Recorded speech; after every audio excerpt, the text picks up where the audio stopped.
An Adelaide primary school teacher agreed to purchase 2 Wendy's franchises, only for the Bank of Queensland to put her between a rock and a hard place by doubling her monthly interest payments once it was already too late to pull out of the contracts.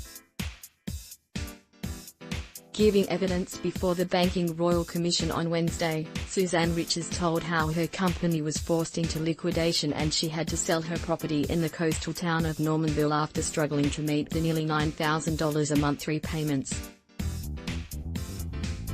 In 2012, Ms. Riches and her husband looked into buying a franchise using inheritance from his mother, settling on 2 Wendy's outlets in Adelaide's Westfield Marion shopping centre. The Commission heard that Ms. Riches received conditional approval for a $280,000 business loan, based on the documentation provided by Wendy's about the performance of the 2 franchises. "We made an appointment with the branch manager, and I specifically asked him, given the information you've been supplied with and your calculations, are we in a position to be viewed favourably for this loan?" she said. "I remember asking 2 or 3 times, and specifically saying, will the Bank of Queensland be able to supply a loan for us? To which he answered, yes. On the basis of that, I then asked again, so I can make an offer on the 2 Wendy's outlets." Despite being warned by her accountant that the bottom-line profit margin already looks skinny, Ms. Riches said she and her husband, who had hospitality experience as a chef and caterer, were confident they could improve on that, so they signed the contracts. As the settlement date of October 8, 2012 neared, however, numerous phone calls and emails to Bank of Queensland went unanswered. It wasn't until a week after the settlement date, on October 15, that Ms. Riches was called into the branch to sign the final letter of offer. "I was alarmed that the monthly repayment amount had doubled from $4,400 and the term of repayment was only 3 years, she said. The branch manager said that was due to the short nature of the leases and that was the only way he could get the loan through.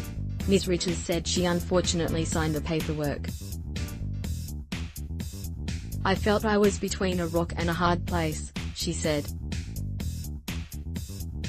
The cooling-off period, with Wendy's, had lapsed on October 5 and I had no way to get out of the contract. There were threats of legal implications. The Wendy's franchises had thin margins. Because of the delay in settlement, she said the Wendy's franchises missed out on an estimated $40,000 in revenue over the lucrative school holiday period, putting them behind the 8 ball from the beginning and struggling to meet the crippling repayments. "I tried to make the payments whenever possible, but it was very, very difficult to make those repayments," she said. Ms. Riches said Bank of Queensland had misled her, and that she would have reneged on the franchise agreement had she known. Ms. Riches ceased operating the Wendy's franchise in mid-2015.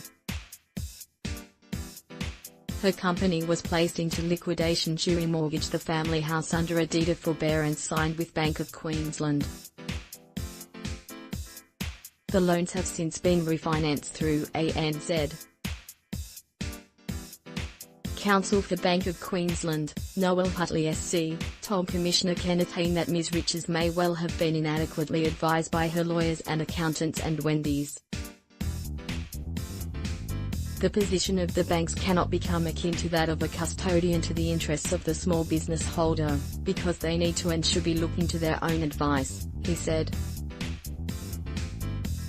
On the whole, they have the intelligence and sophistication to protect their own interests.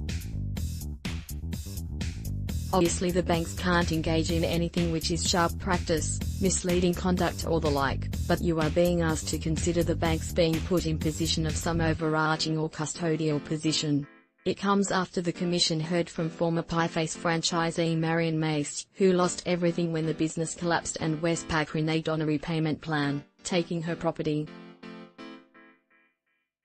On Monday, Westpac was forced to defend its actions after attempting to evict cancer-stricken disability support pensioner Carolyn Flanagan, who was roped into going guarantor for her daughter's failed business loan.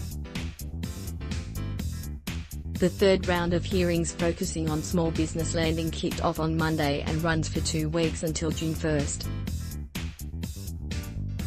The Commission held its first round of public hearings from March 13 to 23, with consumer lending practices under the spotlight. The second round focusing on dodgy financial advice ran from April 16 to 27.